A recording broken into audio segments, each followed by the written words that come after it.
this lesson, I want to recap the product research process. As I've said a few times before, this is a really important step, and this is kind of where you make or break the success of this particular product. So if you spend a little bit of extra time in any particular area, this is the best place to do it.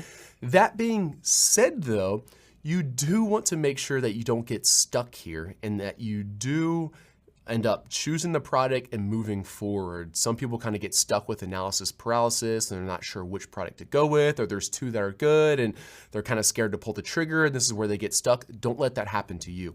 Do your due diligence, do your research just like I did, and then ultimately pull the trigger and go for it.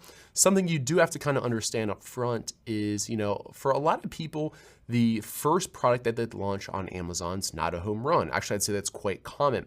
But you're gonna learn so much through actually going through the process that even if the first one's not a kind of like a home run, you can definitely, you'll definitely learn so much from this process that the second and third and fourth and fifth product that you launch, the likelihood of them being home runs are much higher.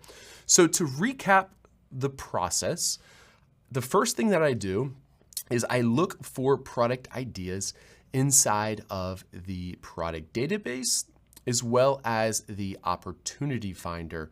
So remember the product database, this is all of the products on Amazon that sell one per month or more, and you can filter through them.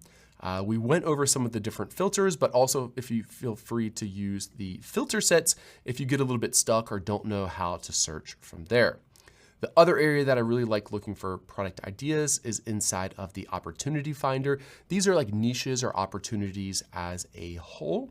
And you do have to do a little bit of searching through here, but it actually is a very effective way to find high quality opportunities on Amazon.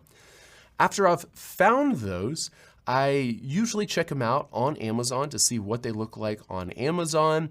When I do that, I'm using the extension so that I can see kind of like all the details associated with these particular products.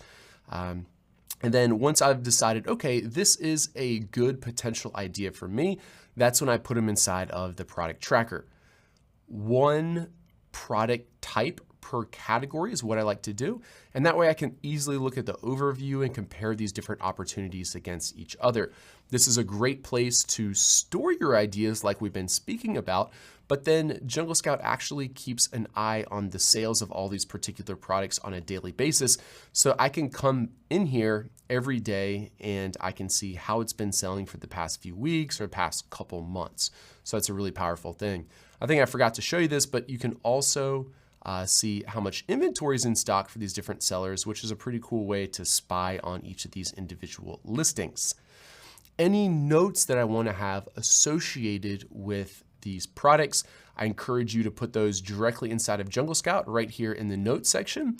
This way they don't get lost, you keep them all in one area, and it's just a really neat, nice way to keep organized, okay? So after I've put all these in here, the way that I decided which product I wanted to go with was a combination of the demand as well as the competition.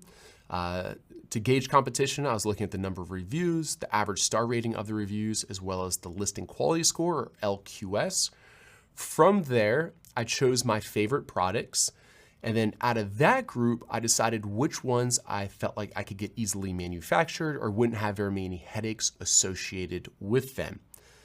After you've done that, I encourage you to do your legal due diligence, which just means that I'm checking for patents, I'm making sure that there's no licensing requirements, or there's nothing else that could potentially kind of like get me in trouble. A good step that we spoke a little bit about earlier is going into Seller Central, trying to add that type of product as a new product on Amazon to make sure that listing isn't gated for you. And that way you just make sure there's not going to be any speed bumps along the way, okay? When you try to list it on Amazon. The next steps for us is we're going to be doing our supplier outreach. So we're going to find suppliers for these particular products. And this lets us do two things. One, find someone who's actually going to manufacture it for us. But two, it also lets us get final pricing for this type of product, which ultimately is going to be how we figure out our margins or what the profitability would be for these particular products. And that's how I'm going to make my final product decision. Congratulations on getting to the end of this module. Doing the product research, it's very fun for me, but it can also be fairly challenging. Don't get discouraged if you're ever kind of like sick of it or you feel like you're not finding the good products. Feel free to just set it down for a day, come back to it tomorrow. I strongly encourage you to get at least 10 product ideas inside of the product tracker to make sure there's plenty of good opportunities for you to choose from and that there's plenty for you to ultimately choose that one. But a lot of people don't even get this far when they're trying to start new businesses. So congratulations, give yourself a pat on the back. It's important that you continue down this road like you have been. And then in the next module, let's find some awesome suppliers to make these products for you. I'll see you in there.